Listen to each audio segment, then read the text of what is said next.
Hello viewers, আসসালামু আলাইকুম। আজকে আমরা জানবো মূলত এন্ড ফাংশন। আর এই এন্ড ফাংশনটা হচ্ছে অর ফাংশনের সম্পূর্ণ বিপরীত।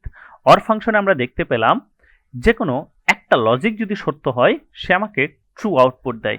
কিন্তু আজকে আমাদেরকে যে ফাংশনটি নিয়ে কাজ করতে হবে সে কিন্তু একটি লজিক সত্য হলে কিন্তু সে আমাকে ট্রু আউটপুট দিবে না, বরং আমার যদি ৩টি ৪টি ৫টি যতগুলো লজিক দেওয়া থাকবে সবগুলো লজিকই যদি আমার সঠিক হয় তখনই সে আমাকে ট্রু হিসেবে একটা আউটপুট দিবে। যেমন আমি এখানে দেখতে চাচ্ছি প্রত্যেকটা সাবজেক্টে সবাই পাস করেছে কিনা। সো সেটার জন্য আমি এখানে এন্ড ফাংশন ব্যবহার করব। ফার্স্ট ব্র্যাকেট দিয়ে এখন আমি লজিক লিখে দেব।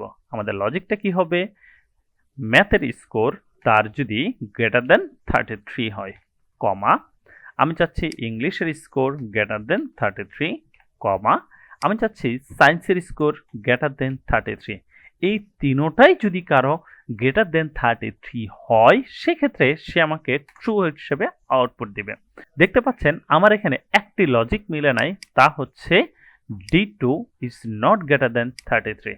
That's why this is the false result. So আমরা যদি ফাংশনগুলো একটু নিচের দিকে টেনে দিই তাহলে এখানে দেখতে পাচ্ছি এই পার্সনটা 3টা সাবজেক্টেই পাস করেছে এবং দেখতে পাচ্ছি এখানে সেও কিন্তু 3টা সাবজেক্টেই পাস করেছে।